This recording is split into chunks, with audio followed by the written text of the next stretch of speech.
they showed clearly their opposition against Jesus. So they challenged Jesus. So they against Jesus, they were against Jesus.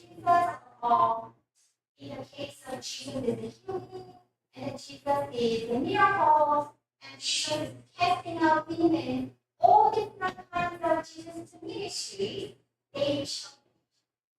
Last week we learned about they criticized Jesus' disciples. So when they grabbed the grains and then when they ate it, they criticized them to break the law. Today, they were challenging Jesus with the same issue. So Jesus entered their synagogue, and then there was a man with a wither. According to the Jewish rules, we know about the fourth commandment of the Decalogue, the 10 commandments. And according to the fourth commandment, they should not work. The exile, the Jews, they made all different kinds of detailed regulations on that fourth commandment. According to their rules, they do not treat the patients on the Sabbath. Of course, there are some exceptions, like life-threatening cases. They are allowed to heal. Or a woman giving birth on the Sabbath. It was another exception. But other than that, especially in this case, a man with a wither is not immediate threat to his life. So in this case, the Jews, they prevented people from healing his life. So you see, we can see their intention. They wanted to accuse Jesus of breaking the Sabbath. So they were asking that clearly on the Sabbath in front of everyone. Is it lawful to kill this man on the Sabbath? And then look at that. What was Jesus did? Answer. What man shall there be among you that shall watch it? And if they fall into a pit of the Sabbath day, what will he do? So Jesus asked them, if you have a sheep and the sheep falls into the pit on the Sabbath day, what will you do? Even though the Pharisees, they were stricter than the ordinary people, even the Pharisees, they allowed, in this kind of case, they allowed people to save the sheep from the pit. Why is that so? Because the sheep, all those animals were really, really very valuable possession in the ancient time. This was really, really heavy, a big possession. So in that case, the sheep was falling into the pit. If they let it be there, until the end of the Sabbath, maybe it might be God. So they worried about losing the valuable possession. In this case, they allowed people to save the sheep from the pit. So now, what is he doing? What Jesus is doing here? He's pointing out that there are rules. Okay, there are rules about the Sabbath. You can save the sheep from the pit. You cannot heal your suffering patient or your suffering neighbor. Jesus is pointing out that how simple they were. Their rules reflect the human sinful nature, their evil, selfish hearts. Okay? They value their material loss over a neighbor's pain. So Jesus is pointing out that the Pharisees' rules or the Jewish rules, the tradition reflect, how far away they were from God's creation. They valued their material loss over neighbor's. So Jesus is saying this. Okay, so at this moment, we need to think about the true meaning of Sabbath. You know? What is the true meaning of Sabbath? What was the purpose of Sabbath? On the seventh day of creation, God completed his creation and he took rest.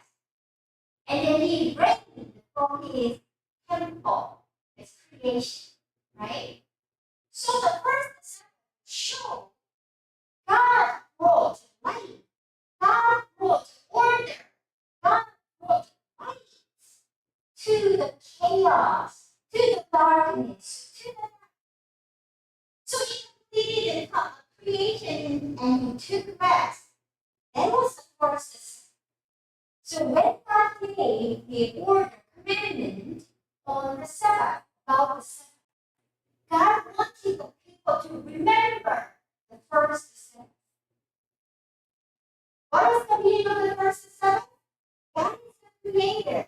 He is the source of life. He is the one who brings the order, who brings the light to us. And then, you know, at the same time, the Sabbath is important meaning. Okay, the Sabbath reminds the people what is our task. God created Adam and Eve, and then God gave them really special tasks. God ordered them to multiply, fill the earth, and then rule over the earth. What does it mean? It's not to allow us for that. You can do whatever you want. That's the meaning of it. They were created according to God's image. So they were holding God's image in them. So wherever they go, they multiply. Their descendants are there over. Wherever they go, they rule over there according to the image of God, God's love, God's mercy, God's life. So wherever they go, the creation will be extended. There will be a true rest wherever they go. That is the task God entrusted to the first human being. And then God gave exactly the same task to Israelites. But God gave them commandments over the Sabbath. God wanted them to remember that. God is the one who brought order and light. He is the creator. Through him, the world, which was filled with darkness and death, it could enjoy God's light and love, peace and love and his mercy. And then he wanted all the people enjoy that rest through his people. Through his people who will rule over the earth. Okay? Like God does. So now let's come back to our passage today. Jesus is pointing out what is the true meaning of the Sabbath. It is not simply ceasing from work. Okay? Especially look at verse 12.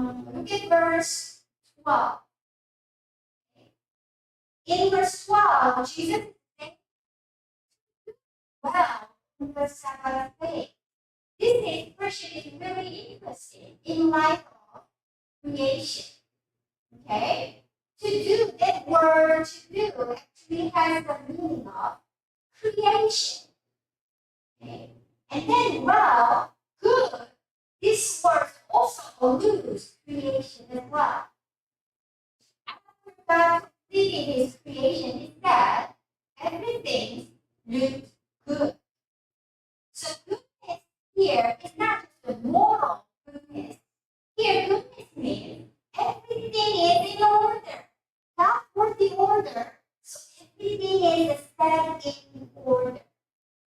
So now, Jesus, okay, like with this true meaning of the Sabbath, he was bringing this light to this man with a wither. Jesus brought the light to his chaotic life.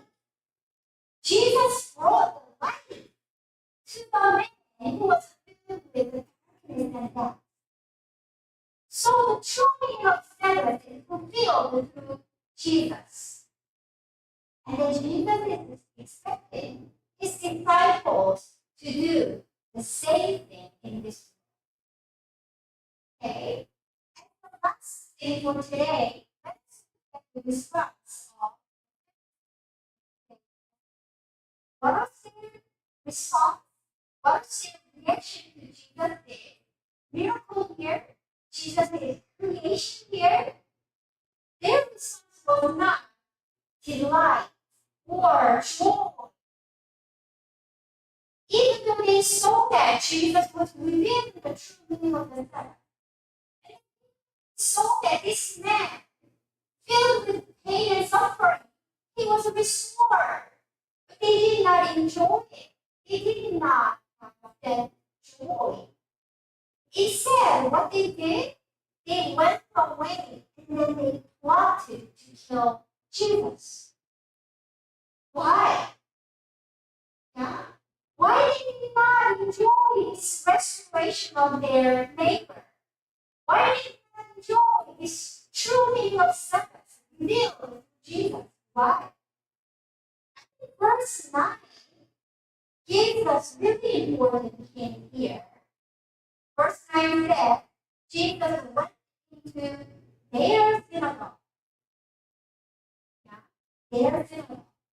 This phrase tells us so many things. So in those days, Jesus' days, there were many in the towns of the Jews.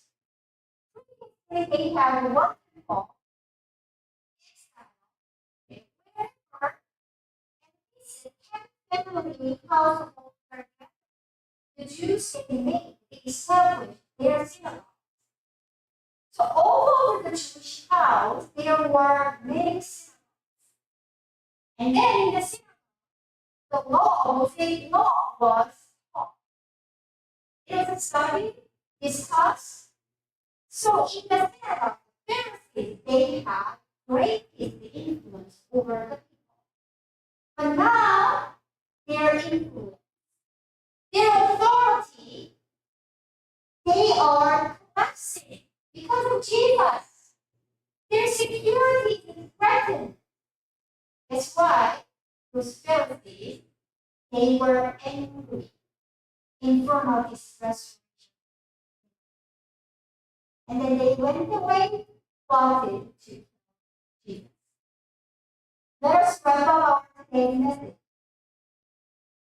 We need to recognize it is really easy for us to be a Pharisee. We are not living in Jesus' time. We are not a Jew. Still, we have very much a high possible to be a Pharisee. When we focus on a sheep over our neighbor's sheep, when we are sensitive to our own hurt over our neighbor's sheep, we are Pharisee. We can be like them. Those people who are criticized by Jesus, who are called the sons of evil, sons of devil. So we want to be Jesus' disciple. So let's focus on the true meaning of Sabbath. What kind of day is it? It is the day God created the earth and took a rest.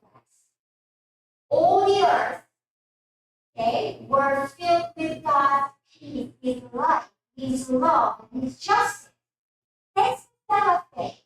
And then God called us to be the people who are bringing His peace and life to our neighbors. So our days, now on the Lord's Day, almost 7 days should be the seventh day. Through our lifetime, we have to be the people who are bringing His life and order and light to our neighbors, so that they can enjoy the fullness of their life. Okay? Let us